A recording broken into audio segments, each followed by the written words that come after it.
O Liberdade de Opinião vai agora até Brasília. Nós vamos conversar com o jornalista Alexandre Garcia. Alexandre, boa segunda-feira, ótima semana, hein?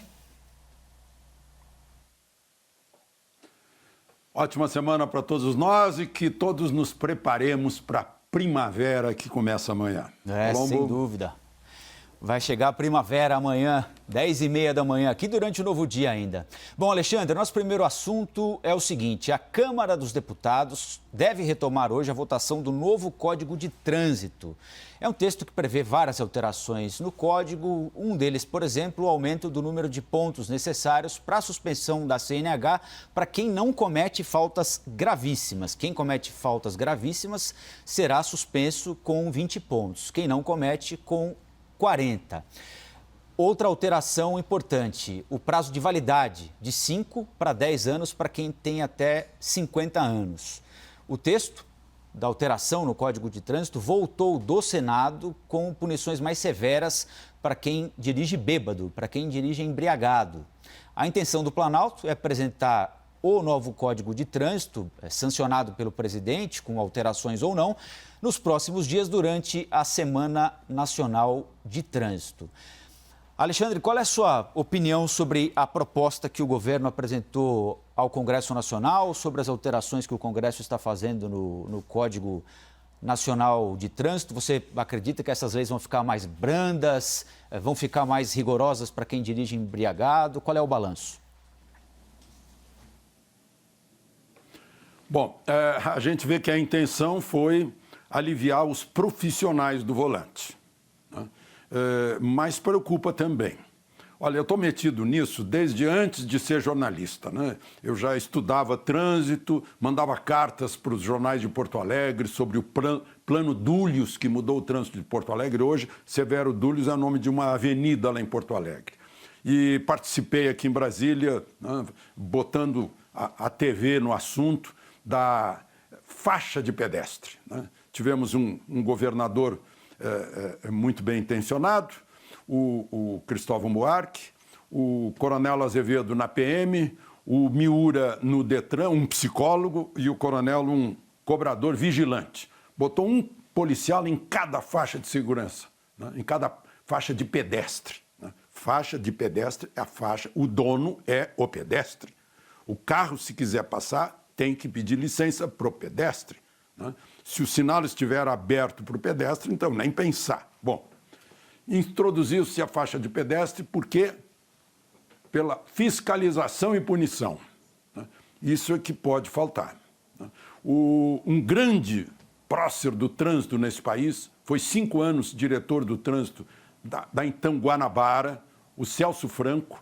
O Celso Franco me pede para encaminhar e eu o encaminhei para o relator desse projeto, né, as preocupações dele. Ele disse que tem medo das mudanças, né, porque o trânsito é engenharia, né, o trânsito é educação, mas o trânsito é também fiscalização e punição. São as formas de manter as pessoas na linha, porque se soltar, né, solta também a infração, né, alta velocidade principalmente. Então essa é a grande preocupação quanto a essa mudança, né? Eu fico preocupado também na minha idade, né? Tem que, a cada 3 anos, eu vou pegar aqui, ó, eu vou alegar o Estatuto do Idoso. Olha, idoso não pode ser tratado de forma diferente, não. Eu quero os meus 10 anos, né? Porque se eu comprovar no exame físico e mental que eu estou com igualdade de condições de alguém que tem e não tem 50 anos, então eu tenho que ter 10 anos, né? Mas, enfim, é uma decisão dos legisladores e a gente vai ter que obedecer. Agora, Alexandre, me parece que há pouca preocupação, né? Não só nessa reforma do Código aqui, mas como um todo, com a formação dos nossos condutores, né? Sejam os motoristas de automóvel, sejam os motociclistas, por exemplo. Em São Paulo, agora no último semestre, foi fechado um balanço, até por causa da pandemia, né? Muita gente pedindo coisa em casa, entrega. As principais vítimas do trânsito, os principais mortos foram mais uma vez os motociclistas, né? E é possível tirar uma carteira de motociclista aqui em São Paulo, o maior estado do país, de uma maneira absolutamente simples. O indivíduo vai até o Parque do Ibirapuera, ali onde é feito o teste, faz um 8, passa por cima de uma prancha pintada no chão, e se ele conseguir frear em cima da prancha, ele está autorizado a sair por São Paulo, nesse trânsito maluco, com uma moto. Né? Algo absolutamente fora dos padrões mínimos exigidos para dirigir uma motocicleta em São Paulo. A gente aborda pouco essa questão ainda da formação dos nossos motoristas ou motociclistas, né? É verdade. E motociclista, motoboy em São Paulo é profissão suicida, né? O que a gente vê, meu Deus do céu. O meu amigo que eu citei há pouco, Miura, que foi diretor de trânsito, né, ele costumava lembrar, olha, o carro tem toda uma armadura. A moto não tem armadura. O para-choque da moto é a cabeça da pessoa. Né? E a moto, como já disse Jô Soares, né, quando caiu de moto, se a moto não fosse feita para cair, teria 4 rodas, mas tem 2. Então é um veículo... Eu já tive moto, não quero mais nem ouvir falar em moto. Eu caí de moto quando um cachorro entrou na roda dianteira. Né? Então, tem que haver mais formação, sim, porque tem coisas que o sujeito que está atrás da direção ou está agarrando um guidão que faz, que um macaco amestrado também faria. Então tem que ter cabeça nisso, tem que ter cabeça, a responsabilidade, né? A distância, a ocupação do espaço. O moto não obedece o Código de Trânsito que fala que tem que fazer ultrapassagem normal pela esquerda, que tem que ocupar o lugar de um outro veículo. Né? Não faz, porque se tivesse que fazer isso, perderia a sua razão de existir. Então, é a responsabilidade. Agora, como é que se impõe essa responsabilidade? Pela fiscalização e pela punição. Bom, nosso próximo assunto, Alexandre, é o seguinte: uma mulher negra foi agredida por um policial militar em Macapá, na capital do Amapá. A agressão aconteceu durante uma abordagem policial. 2 homens estavam sendo revistados quando um dos policiais vai para cima dessa mulher e dá uma rasteira. É exatamente esse momento agora. O policial a pega pelo pescoço, né, com aquele golpe chamado mata-leão, e aí com ela no chão começa a dar socos, né? Soca a cabeça dela. O governador do Amapá, Valdez Góes, foi às redes sociais para se manifestar. Ele pediu e avisou, né, que os fatos serão apurados de forma criteriosa. Disse que cenas assim não podem ser toleradas e não podem se repetir também. As agressões de policiais a pessoas negras têm provocado uma repercussão imensa no mundo todo, em vários protestos, com adesão de milhões de pessoas. Cenas que nós temos visto com alguma frequência, não é, Alexandre? Agora o celular permite que isso tudo seja filmado com maior frequência. O governador do Amapá fala num inquérito para avaliar o que aconteceu. Você acha que isso é suficiente? A gente tem como cobrar esse tipo de coisa, punição desses policiais, acompanhar esses casos, Alexandre? Até para que a instituição seja preservada, os bons policiais sejam preservados e não prevaleça essa imagem desse tipo de policial? Bom, a primeira coisa que eu quero notar aqui é que nós somos uns papagaios, né? Nós repetimos tudo que os americanos fazem. Nós estamos em plena campanha aí que começou lá nos Estados Unidos. Bom, em primeiro lugar. Em segundo lugar, tem que apurar isso, sim. O que foi que aconteceu antes, né? Qual a razão dessa agressão? Bom, é bom lembrar também que o policial, pelo que eu vi nas imagens, é negro, né? Eu imagino que se foram para a delegacia, fizeram um exame de corpo de delito. Esse é um exame necessário, né, para verificar a agressão que essa mulher sofreu, né? Essa mulher brasileira. Aqui na Constituição diz que a gente... Lá no artigo 5º da Constituição, a primeira coisa que o artigo dos direitos e garantias individuais fala, a primeira coisa, primeiríssima, todos são iguais perante a lei, sem distinção de qualquer natureza. Mas nós imitamos os americanos, não precisamos imitá-los, porque eles, para acabar com a escravatura, eles fizeram uma guerra civil que matou 1 milhão de americanos, né? Foi 3% da população. Aqui acabamos com a escravatura e proclamamos a República. E aí nos misturamos no casamento, na praia, olha que isso aí lá nos Estados Unidos era uma coisa assim difícil.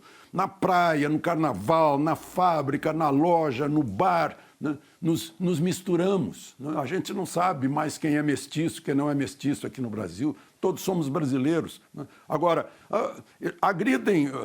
Eu estava olhando a mulher, estava assim para mestiça lá em Araraquara. Foi a mesma coisa. A mulher estava sentada num banco da praça, chegou a guarda municipal, derrubou a mulher no chão, algemou a mulher, torceu o braço, apertou o pescoço. Né? E, enfim, tivemos agressões semelhantes por aí. Eu estive vendo aí, policiais matam negros. Espera aí. 52% dos policiais mortos no Brasil são negros. Né? Então vamos parar de distinguir brasileiro por cor da pele. Não vamos cair nessa, né, de jogar um contra o outro, jogar branco contra negro, negro contra branco, mulher contra homem, homem contra mulher, por preferências sexuais, ou seja lá o que for, o rico contra o pobre contra o rico. Isso é fácil, divide para governar. É a ideia totalitária. Todos somos brasileiros, né? E vamos punir se for necessário, vamos inocentar se for necessário, mas vamos investigar essa agressão. Tem que se ensinar policial a distinguir duas coisas. Força policial e violência policial são diferentes. A força policial é exercida em nome da lei, né? A violência policial é resultante de emoções, né? E tem que ser contida, porque o policial representa a lei. Ora, nesse caso aí do soco na cabeça da mulher, parece que o policial excedeu qualquer limite ali, porque extrapola nitidamente ali, não é, Alexandre, o padrão de abordagem de um policial, né? Ele poderia até imobilizar a mulher se ela eventualmente estivesse atrapalhando o trabalho dos policiais. Agora, o soco realmente parece ser algo... Parece não, né? É obviamente algo completamente, né, de um policial fora de controle ali, né?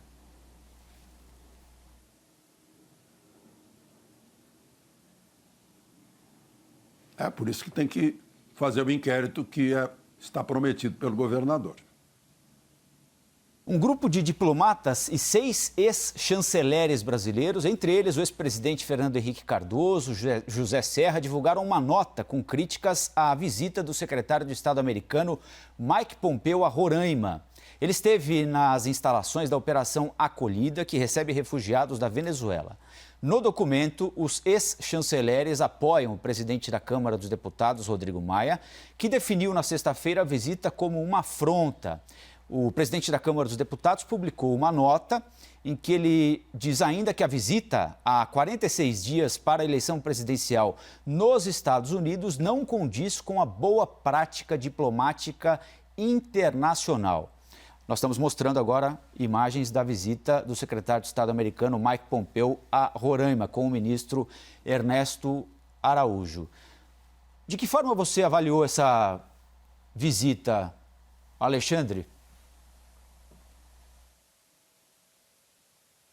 Um reconhecimento internacional da Operação Acolhida, né, que é uma das grandes operações hoje em curso, desde 2014, 2015, governo Temer, 2017, né, recebendo refugiados venezuelanos que fogem do regime do tiranete Maduro.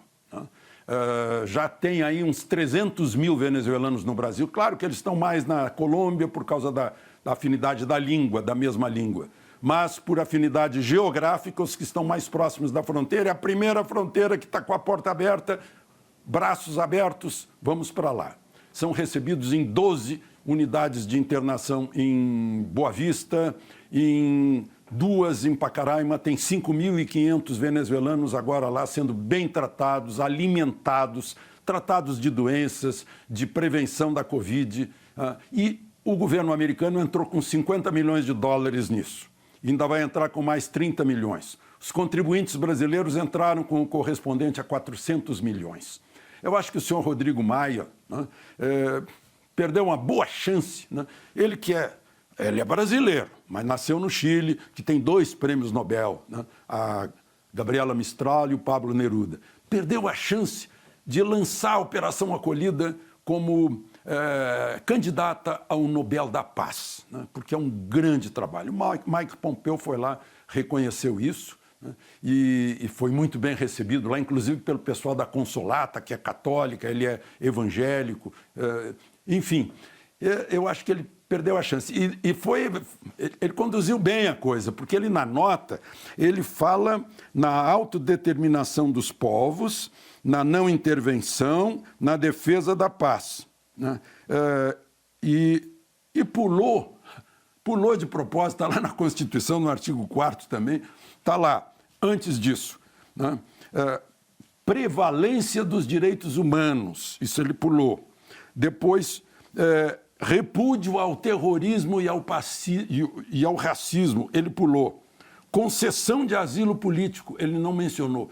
Repúdio ao terrorismo e ao racismo, será que eu estou exagerando? Não. Faz 5 dias, eu sei que talvez muita gente não saiba, porque os jornais omitiram. Faz 5 dias que a Comissão de Direitos Humanos da ONU, no relatório sobre Venezuela, taxou o regime de Maduro de regime de crimes contra a humanidade, crimes contra direitos humanos, como torturas, prisões, né, eliminação de opositores. Eu acho que essa nota dos ex-chanceleres contém uma grande ironia, porque está lá o nome do chanceler Celso Amorim, né? E não sei se vocês vão de lembrar, lá em Honduras, aquele chapelão, o Zelaya, o Manuel Zelaya, foi destituído pela Suprema Corte em Tegucigalpa. Fugiu do país para não ser preso. A ordem era de prisão, porque ele estava infringindo uma cláusula pétrea da Constituição. E o que ele fez? Se refugiou na Embaixada Brasileira e converteu a Embaixada Brasileira numa confusão. Entra e sai, partidários. Ele se filmava com as botas em cima da mesa, na Embaixada Brasileira, na representação do Brasil. Que coisa vergonhosa, a gente viu isso. E era o ministro Celso Amorim. Aliás, quem mandava na política externa brasileira era o Marco Aurélio Garcia, lá do Palácio do Planalto, né? Era governo Lula. Então, tem que ter força moral para fazer, para denunciar, porque faltam 45 dias, agora 45 na nota de Rodrigo Maia, 46 dias para as eleições americanas. Não sei se o Trump ia ter voto lá em Roraima, o que estava acontecendo, né? Mas eu acho que muito barulho por nada, para resumir com a frase de um autor inglês.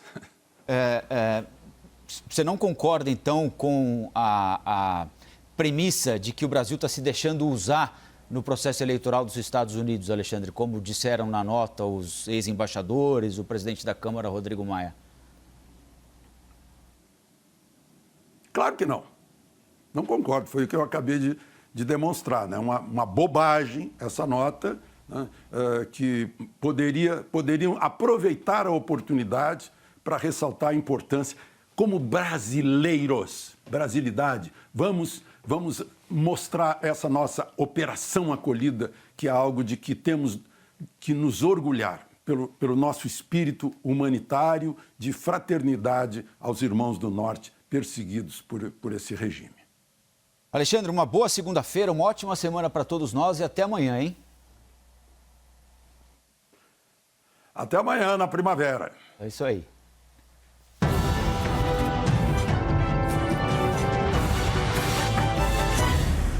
As opiniões emitidas pelos comentaristas do quadro não refletem necessariamente a posição da CNN.